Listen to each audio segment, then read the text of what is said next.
This is Inside Out. Alright, on the Inside Out, njagala okubakulisayo yonna gye mubadde olunaku lwa leero. Buli omu kyasobodde okukola okulaba nga atambuza eggwanga lyaffe. Omanyi buli wokera n'ogenda n'okola buli kimu ky'okola, buli mulimu gw'okola kubaako omusolo okugenda mu nguudo, okugenda mu malwaliro. So buli kimu ky'oba okola nga ggwe wadde oba weekolerera nga ggwe era oba ozimba ggwanga lyaffe.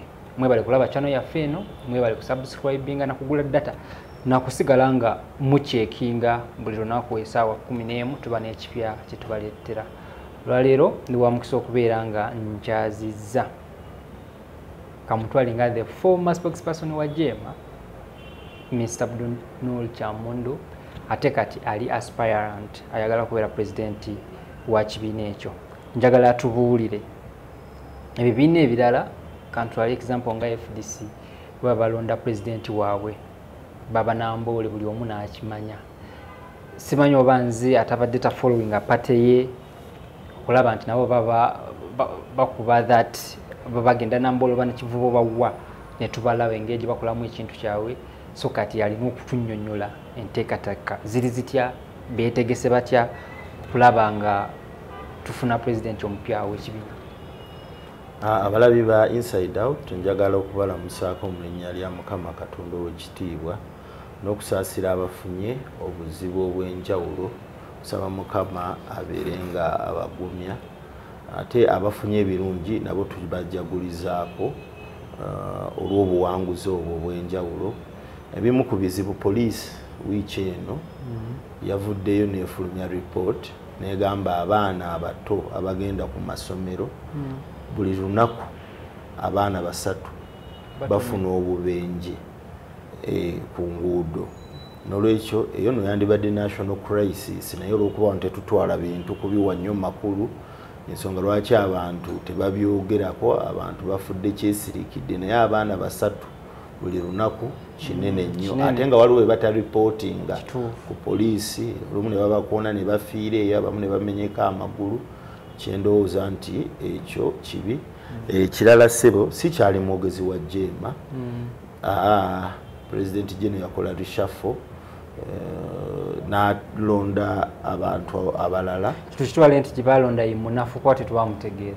Tubadde tukutwalanga simanyi, saagala ekyo kukiyingiramu. President alina obuyinza okulonda, naye nze ndi eyegwanyiza entebe y'obwa president. Osanga ebintu n'abikola mu ngeri ey'enjawulo. Ogenze n'ogamba nti ffe ebintu oba ebyaffe tubikola tutya. Ebyaffe ebibiina byonna biteekeddwa okutuuza National Delegates Conference. Ze zironda abakulembeze okusinziira ku ssemateeka w'eggwanga. Era ndowooza mu Jema ekyo tubadde tetukikolanga. Delegates Conferences zaffe zibadde nga za hand picking. Tulina memba waffe egundi ajje ne tutuula ne tubabuulira nti ono ye president.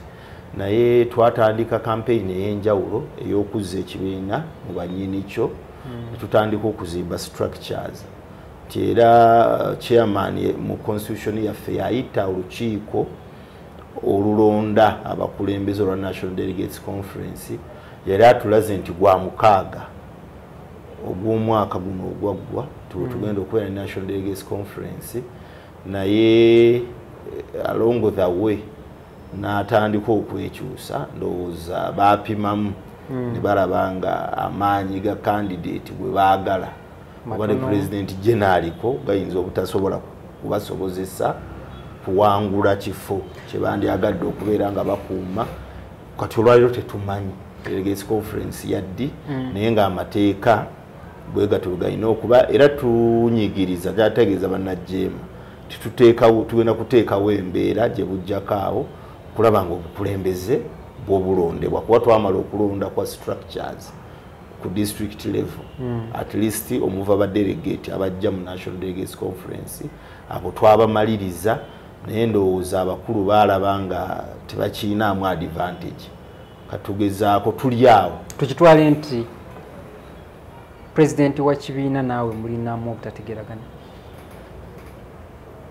Obutategeeragana si bwa buntu wabula obw'enkola y'ebintu. Obwo bwo tubulina era bweyolefu.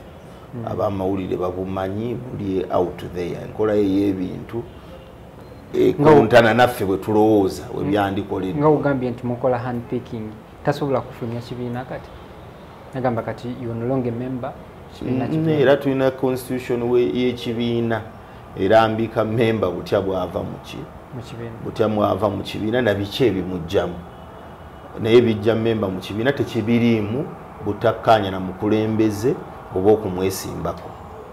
Mr. Kyamundu nga tetunagenda na ku topic ekibiina kyaffe kankitwale nti tekirina ba members bangi okupealinga na NRM naye era kiraga nti mulimu mulumulu kati mwe bali ready okukyusa government okuleeta government endala nga naffe akatono ke mulina nga mmwe jemu muli bwe muti abantu abatakulidde wamu abantu abatali baana ba muntu omu ti family tetusobola kukkaanya buli kiseera.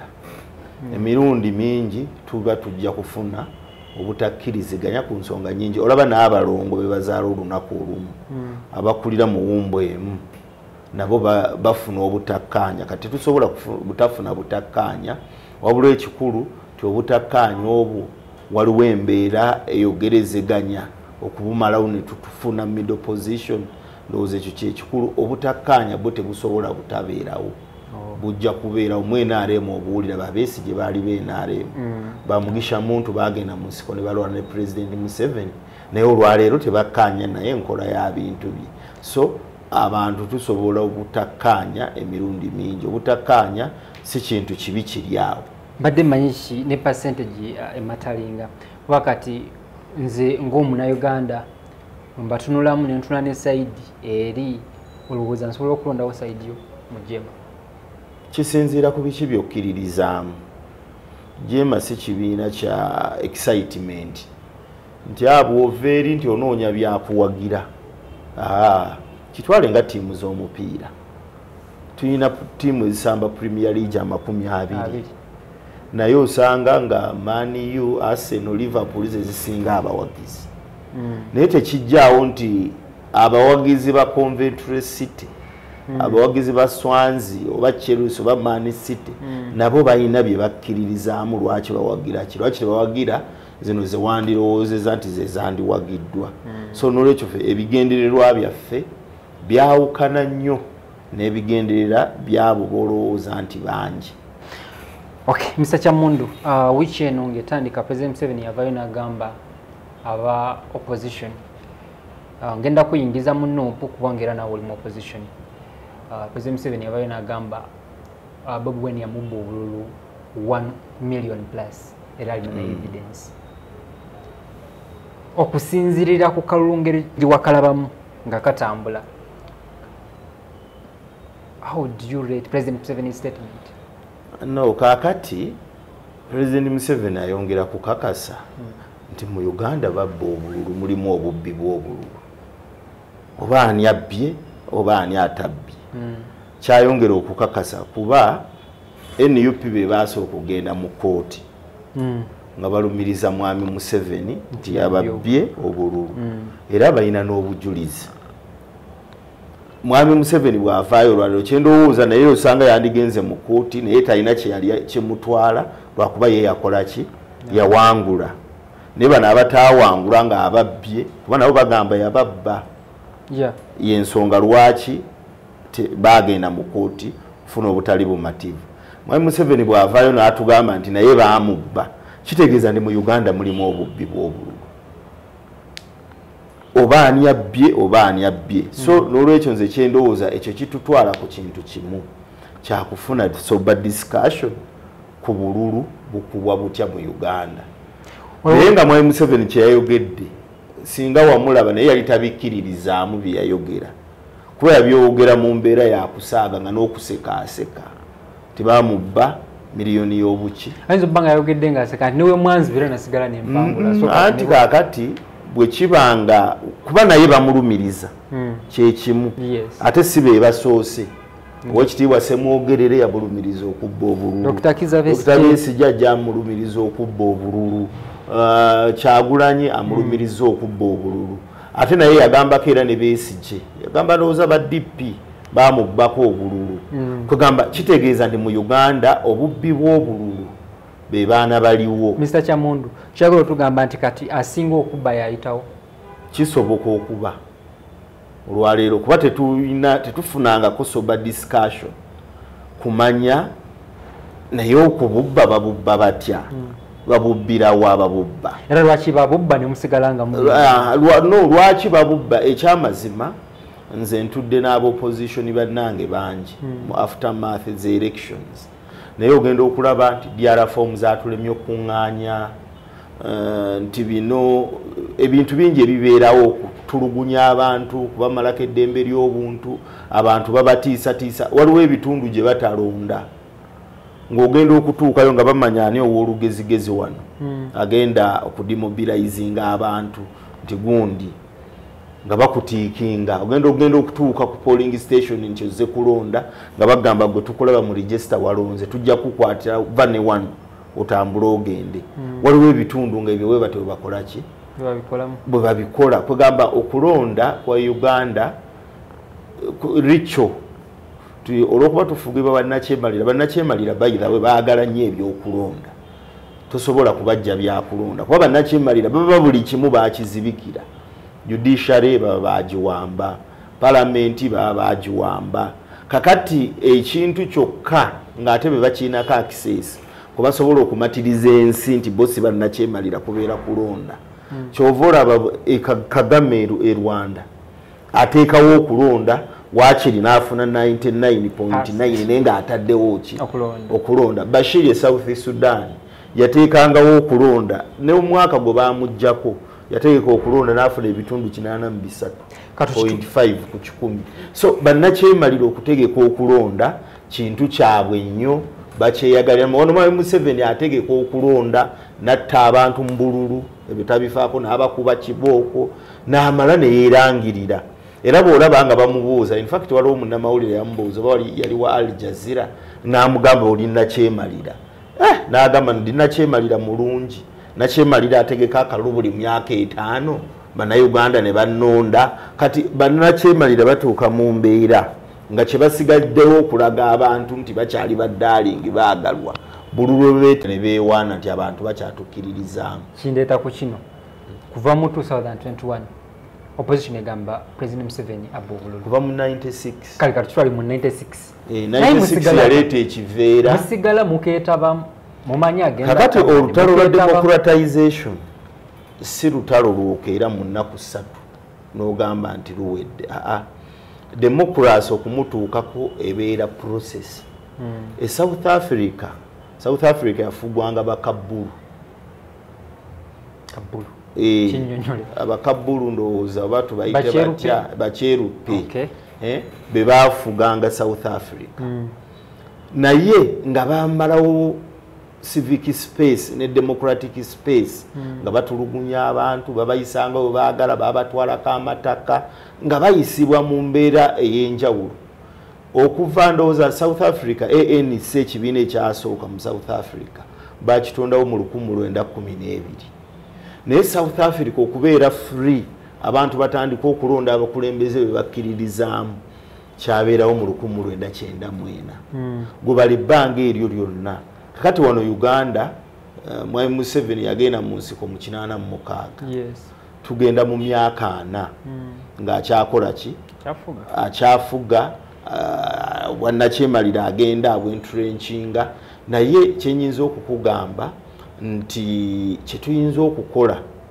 okudemocratizinga space tekigenda kuhappeninga mu wiiki emu olumu kyekitwetabyamu ate n'ekirala tosobola kulekera nnakyemalira buli kimu nti akole byayagala asobola singa tubireka asobola oyinza okusanga in fact gundi egenze efa omutindo gw'abakulembeze gugenze gufa era lw'abakulembeze bansa kubivaako ne bagamba ye tufaaki tumuleke so tetuteekeddwa kubireka tuteekeddwa buli kaseera okubeera nga tugezaako amaanyi g'okugezaako waliwo omuwandiisi omu yagageza n'amazzi gayita ku lwazi amazzi ago ogalaba amazzi ne bw'ogasamba tosobola kulumwa ng'ogasambye naye amazzi we gayita ku lwazi ebbanga eddene galukubamu ekituli kati gemaanyi g'okugezaako so tetusobola kulekeraawo okugezaako buli kiseera tujja kubanga tugezaako kyekigenda okututuusa ku demokrasiya owannamaddala. Nze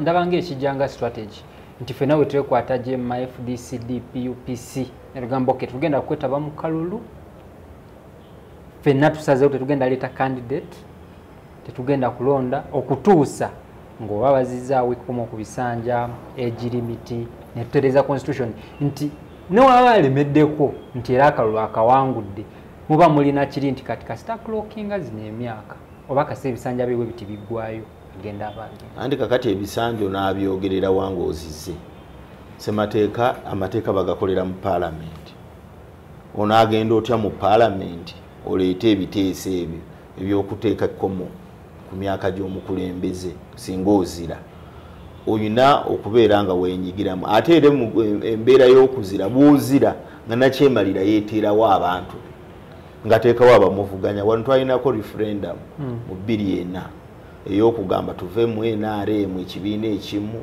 tudde mu bibiina ebingi abopposition ne bagamba tetugenda kwetabamu kuba tetukuba kalulu ku ddembe lyaffe katuddiza ddembe lyaffe oba ebibiina bitabite kakati ye nayategeka akalulu akake nafunayo omwami Okyegere nasemba okumanya bali yamuwanga ambassador Saidi Zerashe neyeteerawo owamuvuganye namuteerawo n'akabonero k'ejjuba naye neyeteerawo akaka abagamba tusigale mu mugendo n'abagamba tugende mu bibiina n'akeeteerawo ne kamuwa results ze yali ayagala so tetusobola kugaana kuvuganya netukuddukamu nti tubimuziririre ajja funa ababe bagende bakole bye baagala bongere okwonoona eggwanga so ate okubeerayo kwaffe olumu waliwo bye batya ensonyi ne zibakwata ne bagaa nti kino katukyerekereze naye okukwatagana ku opposition kukulu nnyo oba okwatagana saagala nze nakugamba kwatagana ku opposition okwatagana kw'abantu abaagala eggwanga eddamu eggwanga eriri progressive tebeetaaga kubeera bu opposition basobola okuba abali mu gavumenti yennyini ab'NRM abagamba nti ebintu bifa eggwanga liseerera ebyenjigiriza bifudde ebyenfuna bifu embeera ez'enjawulo ez'abantu zigenda zikola ki zigenda ziseebengera abantu abalina mindset eyo bebeetaaga okwekwata awamu bagambe enough is enough eggwanga lyaffe twagala litambule bweri. Museveni musajja mugezi nnyo nze nkakasa nti teri statement gyakola nga tamaze GPM egenda mukolera ki mufa abantu oze nti yabadde abawugula mulowooze ku ekyo nti babba obululu ngeri yo biyitawo. Museveni ebbanga lyonna byayagala bijja kuyitawo teyeetaaga kukola statement kuba ayina poliisi emukolera byayagala ayina UPDF emukolera byayagala mu paalamenti ya Uganda olwaleero kyatasobola kukoleramu kuwa muntu bulamu buli ekyetaaga okukola mu paalamenti akisobola kuba agiyina muki mu ngalo so Mwai Museveni oba ayogera ki oba ayogera ki byayogera okuyisaawo oba obutayisaawo ayina obusobozi obubikola kuba nakyemalira naye ffe kyetumugamba Mwami Museveni nkya neggulo n'abamuliraanyi nti obwongo bwe budde atandika okulowooza ku Uganda egenda okuwangaaliramu abazzukulu be nga taliiwo Uganda egenda okuwangaaliramu abaana be nga ye taliiwo oba Uganda esobola tetwagala nsi yaffe kutandika kutuuka mu mbeera za Sudan mbeera za Algeria embeera ez'abantu okwekalakaasa bagoba omukulembeze twagala eggwanga eririmu emisingi erina emisingi gya demokrasiya ng'abantu enkya bamanyi ekiddako kuba leero bw'obuuza n'ab'NRM olwaleero tebamanyi kiddako obabuuza muleeta Museveni akomawo 2026 tebakakasa aleeta Muhoozi titumanyi oba Maama Janet yagenda okikwatamu kugamba tuli awo lwaboogo yakyagala kugamba tuli awo eggwanga eriri uncertain so twetaaga eggwanga nga tumanyi nti enkya kino kyekigenda okuddako eryo eggwanga lyetwandibadde tuyayaanira buli munnayuganda yagaliza eggwanga lino ebirungi ekyo kitwandibadde tulowoozaako regardless oba tuli ba opposition oba tuli mu NRM kati kitwale nti alowooza nnyo okusinga n'abali mu opposition nti kati n'ensi yagisiba akawero mu maaso teri amanyi kiddako kujja kuyengumu natubiraba yensonga lwaki tujja ne tubyogerako naye tetulina capacity tetunazimba busobozi busobola kubyaŋŋanga Mwami Museveni gwe twogerako mu G7 yali ali mu Frelimo e Mozambique nga yeetendeka buyeekera najja n'abeera Simaya mu Furonasa gavumenti zonna ezikulembedde eggwanga lino azibaddemu n'agenda mu nsiko amaze emyaka 4 azimba obwannakyemalira ekyamazima bannayuganda bamuwa goodwill nti bwe yajja ng'avudde mu nsiko olw'okuba Obote yali ayisizza nnyo bubi abantu kugamba ne bamuwa blanka check okukola byayagala naye n'azimbiramu ate bwannakyemalira n'atazimba misingi gya democracy nakyemalira gy'ogamba olina freedom of speech osobola n'omuyita nakyemalira ebitali ku nsi ndala kati ng'e Rwanda naye Rwanda ba Rwigara gundi Kagame bamuyita nakyemalira abantu gye bali naye nakyemalira ebigambo golowooza ekigambo kimukutula eggumba olw'okuba omuyise nakyemalira anyiige nkugambye munnamawulire wa Al Jazeera oba yali Al Jazeera oba BBC yamugamba oli nakyemalira n'aseka na busesi namwana nakyemalira gwe bakubako akalulu buli myaka 5 kakati ebigambo kankubuulire freedom of speech mu Uganda tebulangawo Mwami Museveni ku mulembe gw'Obote yagenda wali ku Constitutional Square nga bagiyita State Square we yakuba rally n'alangirira nti ngenze mu nsiko kulwanyisa gavumenti ani yamukwatako yakolanga campaign za 1981 ndowooza 80 ng'agenda abagamba nti obululu obukwatamu yagenda mu nsiko teri yamukwatako okuddako so ekyokwogera bannakyemalira tekibayigula ttama osobola okwogera n'okeesa obudde takifaako si kikulu gyali era Mwami Museveni ebbanga lyonna tuzze twogera nga naye bwe yayogeranga kati okudda ku topic yaffe olwaleero olowooza kiki kyandikoleddwa nga mwe abali mu opposition saagala tukiteeke ku opposition ki ekyandikoleddwa nga bannayuganda bannayuganda oba bali mu NRM ko mu NRM owulira Kahindo Tafiiri naye ebitambula tebimusanyusa kati twetaaga amaloboozi agaagala eggwanga ery'enkya nga tumanye ekiddako satenite y'eggwanga lyaffe tekya kyekinaabaawo amaloboozi ago ffe twetaaga okwekwata awamu tugambe Mwami Museveni tenaafize naafu tukuwadde emyaka nga bannayuganda ati twogera naye nkugambe ntwetaaga okugatta amaanyi ago twogere n'eddoboozi limu erinaawulirwa tumugambe ne Mwami Museveni yennyini abamutuukirira bw'aba atulaba bino naye yeekubemu ak'obuntu kajje agambe nti bannayuganda bampadde eddembe bannayuganda bampadde emyaka 4 egiri uninterrupted nzadde nfunye abazzukulu tugaggawadde tugaggawaza abafamire olwaleero kikyakyayagala ennyo asobola okuwa eggwanga lino ekirabo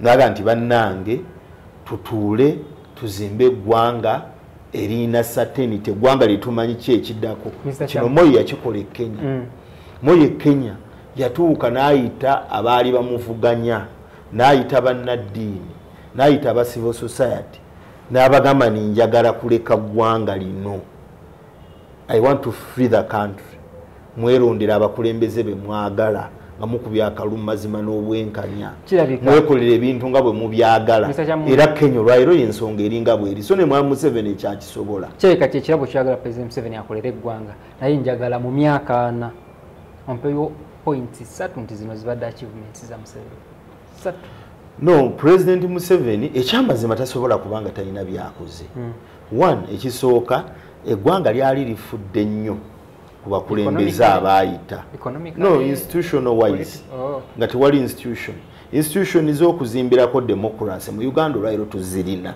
naye they are misused parliament tugirina weeri abantu bagenda ne beesimbawo ne basindika abakulembeze baabwe judiciary weeri ebitongole ebyenjawulo weebiri naye independence yaabyo Mwami Museveni gye yawamba olwaleero tulina ejje erya UPDF osobola oga nti liri professional ogenda Somalia gye bali bakuuma emirembe bali e South Sudan bali e Congo bali mu Central Africa missions ez'enjawulo ze baliko ekyo osobola okukimuwa nti ate kyenkugambye nti akikozesa bubi nti ate bw'atuuka ku bannansi ejje eryo ate alikozesa okulaga obukambwe eri bannansi ng'azibikira eddembe lyaffe ery'okwekalakaasa eddembe lyaffe ery'okulaga obutali bumativu mu ngeri ez'enjawulo.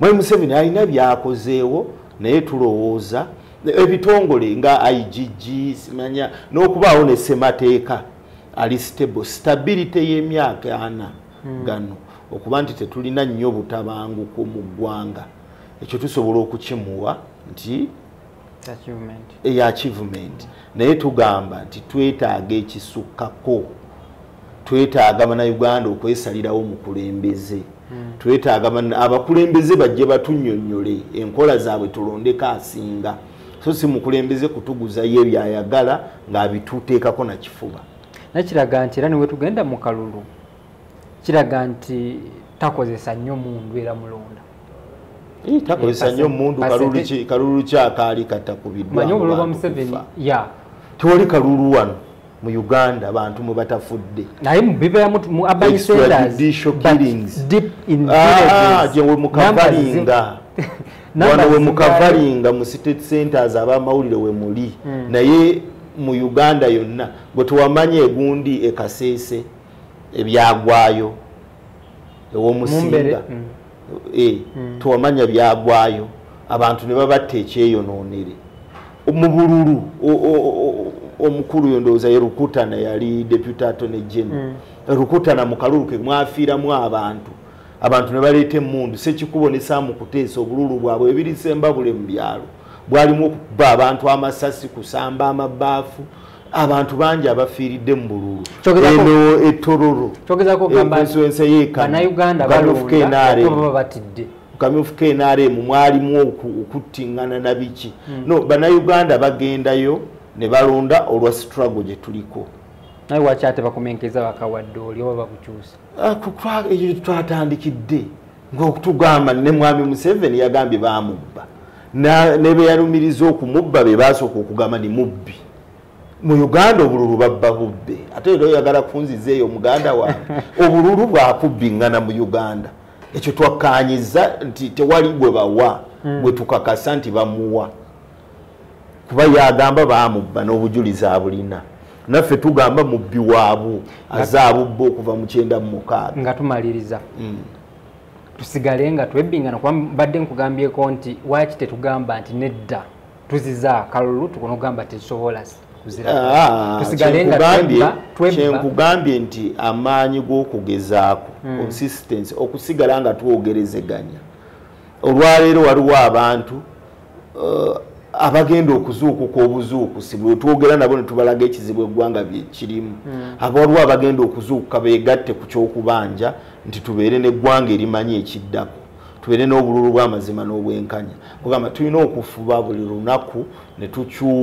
ne tusigala nga twogerezeganya mu njogerezeganya eyo osanga tujja kutuuka olunaku lumu tutuuke nga ku bannaffe abademocratizing be batuuseeko abakulembeze omukulembeze asobola okwekuba mu kifuba olw'okuba amaloboozi gayitiridde agamugambako nti kino kifu kino kitambula bubi. Tasha Mundu nga tumaliriza tudde ku kibiina kyaffe kya Jema mulina mu parliament mulina mu MPC structures sije mulayingiza ku ground nti akalulu akaddako kituufu nayo nga 10 nga ffe abajema no kakati ffe abajema ekigendererwa kyaffe Jema kibiina ekirina ideology kyebayita ideology butya bwe twagala eggwanga lifaanane in fact ekibiina bakiyita Justice Forum Jema ya ideology yaffe butyo bwe twagala eggwanga lifaanane kakati ebibiina ebyendowooza tebitera kugenda na weevu za kulonda kuba tulina wano bye tuyita ebibiina by'obufuzi their election mobilization groups kati ebibiina ebisinde by'okulonda ffe ate tubiyita bibiina bya bufuzi ekibiina ky'obufuzi kiteekeddwa okuba n'endowooza ekimanyiddwako so si ndowooza emu ya Museveni agende Museveni twamukoowa twagala agende era muli mu bululu tufunawo ekisinde mwe tukola ki mwe tutambulira kati ebisinde by'okugoba mwami Museveni ate mwe mukola ensobi ne muyita biki mbuyita bibiina. So eimu yaffe okusookera ddala si kurushinga nti tufune ababaka bangi. Obairo Mwai Museveni ayina abangi naye tukomplaininga nti ayonoonye eggwanga. So numbers size zitereze eggwanga, wabula kubairawo ne ideology oba endowooza kutya bwe muyinza okutambuliza obukulembeze. Ye Mwai Museveni endowooza ye yakubulemeramu oba akoze ekyo oba akoze ekyo. Kyogeddeko nti parliament be bakola amateeka n'ogamba tesobola kuzira kalulu. Kati nze the reason aswa njiressemu question eyo nti bwe tuba nga tulinayo 10 abajjemu ne NUP netuwa abaayo ne FDC banda banga mulina se mu parliament okyusa kyonna kimwagala okukola natagongamba nti it's not an issue to consider. Akankuweyo ekyokulabirako Honorable Basayo yaleeta etteeka ku bisiyaga. Parliament teyaliisa ng'ali ogwo teweetaaga numbers, weetaaga bigendererwa birungi na conscience eri clean. Bw'obeera n'ebyo abantu bangi baleese private members bills mu parliament awo ng'ali ogwo neeyita. Tetwetaaga numbers olwaleero zikozesebwa kukola bikyamu. Mwai Museveni bwe yali ajja ebisanja mu ssemateeka yakozesa numbers, bwe yali ajjamu age limit yakozesa numbers. Amateeka mangi aganyigiriza abantu nga erya Public Order Management Act yakozesa parliament enamba nyingi. So tikiri ku namba tyokutereeza weetaaga bwetaazi namba ne bwoba ne namba ng'ebigendererwa byo bibi bisobola okukola ki era musobola okukyamya eggwanga ng'abenaremu we bakikola. So tetwetaaga namba nyingi, twetaaga ideology. Buli woba n'endowooza ey'okutereeza buli byokola buli omu abiraba nga bituufu era biyitawo bannayuganda ne babigula. Kale on the inside out naye olwaleero njagala kugimaliriza wano mbadde ne president aspirant owa Justice Forum agambye bagiyita Justice Forum kibiina kya Jema Mr. Kyamundu gye tubadde naye olwaleero tusinkane ate olw'enkya.